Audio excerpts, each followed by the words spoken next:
Apple vient d'annoncer les nouveaux iPhones et je pense qu'il est temps de faire le point pour savoir s'il est intéressant de changer son iPhone pour passer sur les nouveaux, que ce soit le 16, le 16 Pro ou le 16 Pro Max, ou peut-être qu'il est plus judicieux d'attendre une année supplémentaire pour voir s'il y a des nouvelles mises à jour, des nouvelles fonctionnalités qui vont apparaître sur les iPhone 17 par exemple de l'année prochaine, parce qu'on est en train de le voir avec Apple, sortir un nouvel iPhone chaque année, c'est peut-être pas la meilleure solution pour apporter le plus de fonctionnalités possible. Et donc il y a des iPhones qui permettent de faire l'entre-deux entre deux autres générations. On l'avait vu avec le 14 qui n'apportait pas grand chose de plus par rapport au 13, et le 15 a apporté bien plus de nouvelles fonctionnalités, ce qui a permis de faire un peu un renouveau dans la gamme. Mais du coup, est-ce que cette année, avec le 16 et le 16 Pro et le 16 Pro Max, est-ce qu'il y a des grosses nouveautés? Tant que j'y pense, si ma chaîne et si mon contenu te plaît, n'hésite pas à me le faire savoir en t'abonnant juste en dessous, ça me fait super plaisir et ça montrerait ton soutien pour cette chaîne, du coup c'est cool. Si t'as pas suivi la keynote d'Apple par rapport à ces iPhones, je te fais un petit récapitulatif très vite. Le bouton d'action est maintenant disponible sur la gamme classique et il y a un nouveau bouton qui fait leur apparition sur les classiques et la gamme des pros. Ce bouton va permettre de créer un raccourci pour accéder à l'appareil photo lorsqu'on prend son téléphone en mode paysage, un peu comme ceci, et le bouton qui va être situé juste en dessous du bouton Power présent ici, donc qui va être situé à peu près ici, permet d'y accéder très simplement et propose aussi quelques petites fonctionnalités en plus, comme par exemple justement régler l'exposition, régler le contraste. Cette année, Apple s'est vraiment basé plus sur la photographie, sur la caméra des nouveaux iPhones, plutôt que sur des concrètes, réelles améliorations. On a aussi pu voir que ce bouton permettra d'être utilisé dans d'autres applications, comme avec Snapchat par exemple, pour utiliser le zoom à travers la vidéo par exemple. Et puis à part un repositionnement des deux caméras arrière et ce nouveau bouton,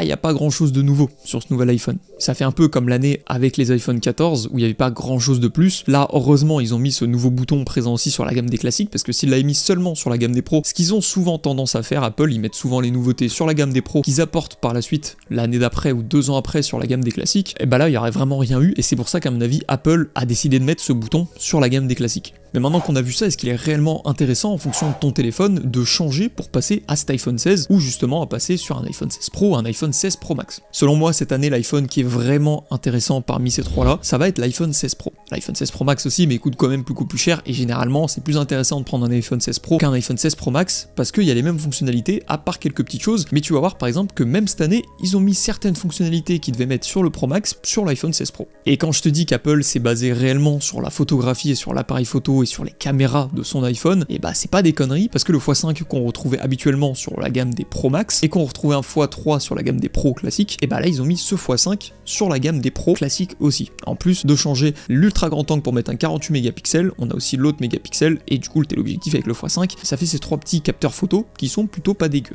À voir ce que ça va donner en test. D'ailleurs n'hésite pas à suivre un petit peu les vidéos qui vont sortir sur la chaîne prochainement. Et si tu te dis que j'ai commandé un iPhone 16 Pro, c'est que c'est peut-être intéressant de passer justement sur cette nouvelle gamme d'iPhone. Et pas forcément. Il y a plusieurs raisons et plusieurs facteurs qu'il faut bien prendre en compte si tu veux changer de téléphone pour savoir si c'est intéressant de passer sur cette nouvelle gamme ou si au contraire tu peux passer sur la gamme du 15 par exemple ou rester sur l'iPhone auquel tu es. Tous les iPhones qui sont en dessous du 12, y compris le 12, là c'est peut-être intéressant de changer parce qu'il y a quand même pas mal de nouvelles fonctionnalités qui sont apparues entre le 13, le 14 et le 15 et justement le 16 qui vient tout juste d'arriver. Ça permettra d'avoir le dernier iPhone avec les dernières fonctionnalités et les mises à jour qui va être disponible encore sur plusieurs années, comme ça d'avoir un téléphone qui est tout neuf et qui tu sais va durer plus longtemps dans le temps que par exemple un iPhone 10, un iPhone 11 qui commence déjà à se faire un petit peu vieux. Si t'as un iPhone 13 comme moi actuellement avec ce téléphone, je sais pas forcément si c'est très intéressant de changer d'iPhone parce qu'en soi, si tu veux passer du 13 au 16, pour moi c'est pas intéressant parce qu'il n'y a pas vraiment de nouvelles fonctionnalités. Le 16 il apporte pas grand chose de plus à part ce bouton sur ce côté, mais en soi, c'est pas des réelles fonctionnalités en plus, c'est juste un accès plus simple à l'appareil photo et un bouton qui est plus rapide en fait, comme le bouton d'action présent sur le côté, ça apporte pas vraiment grand chose de nouveau. Par contre, passer sur la gamme des pros, là c'est une toute autre question. Et c'est pour ça que d'ailleurs j'ai commandé l'iPhone 16 Pro. Selon moi, l'iPhone 16 Pro et l'iPhone 16 Pro Max est un bon choix lorsqu'on a eu un iPhone de la gamme classique en dessous ou égal au 13, parce qu'il y a quand même pas mal de trucs qui sont nouveaux et généralement il y a quand même plus de fonctionnalités et plus d'options sur une gamme de Pro plutôt que sur la gamme des classiques. Et donc si tu veux passer le pas, au lieu d'acheter un iPhone 15 Pro, là c'est peut-être plus intéressant de passer sur le 16 Pro, d'avoir vraiment le dernier avec toutes les dernières fonctionnalités. Et en plus les versions Titane du 16 Pro et du 16 Pro Max, elles sont pas dégueu.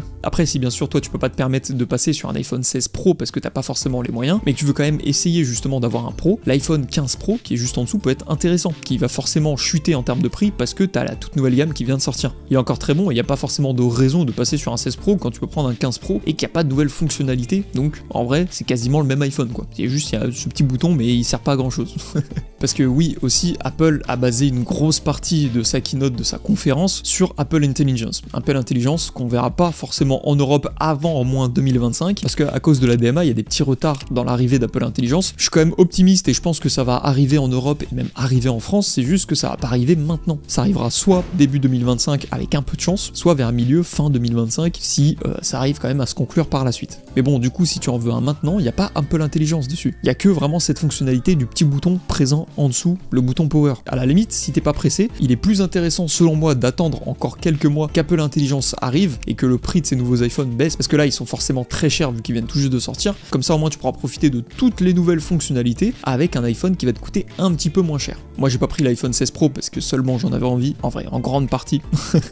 J'étais un peu hypé, je t'avoue. Mais si j'avais pas envie de passer sur la gamme des pros, j'aurais pas pris l'iPhone 16 classique, parce que selon moi, il n'y a pas trop de changements entre le 13 et le 16. Même entre le 12 et 16, en vrai, ça se voit un petit peu. Tout dépend de tes besoins, de ce que tu veux faire aussi avec ce nouvel iPhone. Essaye de réfléchir un petit peu, ou même juste de regarder dans la vie, qu'est-ce que tu fais avec ton téléphone? Est-ce que tu fais énormément de vidéos? Est-ce que tu es sur Android et tu veux passer justement sur iOS? Est-ce que avoir le dernier iPhone est quelque chose d'ultra important pour toi ou pas? Et avec toutes ces questions, normalement, tu es censé un petit peu savoir vers quelle gamme te diriger. Soit tu veux la dernière avec toutes les nouvelles fonctionnalités en prenant le Pro et le Pro Max si tu as assez le budget, soit t'as pas forcément le budget et tu veux juste un iPhone qui fait un peu le taf et qui va être mis à jour encore pendant pas mal d'années. Bah là, t'as le 14 ou t'as le 15, t'as encore le 13, j'ai envie de te dire, mais bon, après il commence à faire un peu vieux, même si c'est quand même la pépite. D'ailleurs, j'ai fait une vidéo si l'iPhone 13 vaut encore le coup en 2024, je te le mets dans le petit i juste ici ou juste ici. Si t'es un gros consommateur de contenu sur ton téléphone, que tu regardes énormément des séries, énormément des vidéos YouTube, énormément des films, que tu passes énormément de temps juste à regarder ton téléphone ou à passer du temps sur les réseaux comme TikTok ou comme Instagram, bah là les nouveaux iPhones vont proposer une meilleure batterie qui va tenir forcément plus longtemps dans le temps. Après, à voir ce que ça va donner dès qu'ils sortiront officiellement, donc le 20 septembre, moi je l'aurai un petit peu avant pour voir ça, parce qu'il y avait des petits problèmes de surchauffe avec l'iPhone 15. Ils l'ont expliqué dans la keynote avec l'iPhone 16, normalement, la batterie et même l'iPhone a été conçue pour chauffer moins. Et tous ces nouveaux iPhones proposent la meilleure batterie, justement, par rapport aux autres gammes précédentes. Sauf pour l'iPhone 16 Plus, qui justement a une batterie qui est moins importante que l'iPhone 15 Plus. Donc là, je comprends pas trop pourquoi, mais c'est justement avec ce nouveau concept de batterie et ce mode de refroidissement du téléphone qui fait que c'est un peu la meilleure batterie. Et j'ai vu, c'est vraiment colossal quand tu regardes les temps de lecture sur le site d'Apple avec les anciens iPhones. J'ai vraiment envie de voir ce que ça va donner, surtout moi qui passe d'une gamme classique à une gamme d'un pro. Là, j'ai voulu m'acheter le dernier iPhone parce que je voulais me faire un gros kiff vu que c'était mon anniv et en même temps que je voulais te le présenter en vidéo, mais j'en ai clairement pas besoin de cet iPhone 16 Pro. Mon 13 fait encore très bien le taf, ça fait 2 ans que je l'ai, il fonctionne parfaitement. Et puis généralement, moi quand je veux acheter un nouvel iPhone, petite astuce, j'achète toujours l'iPhone de la gamme précédente qui est sortie, parce qu'il va être mis à jour encore pendant énormément d'années. Il y a quasiment les nouvelles fonctionnalités qui sont sorties,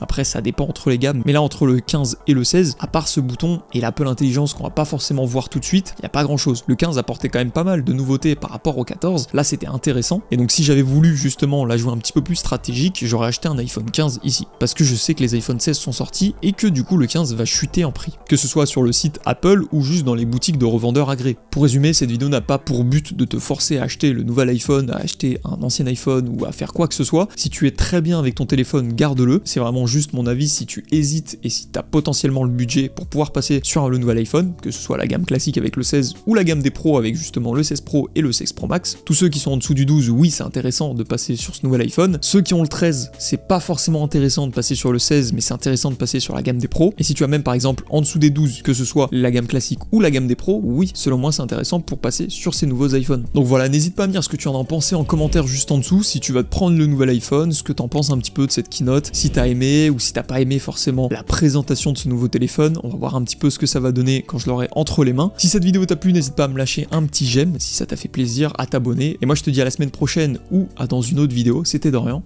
Ciao.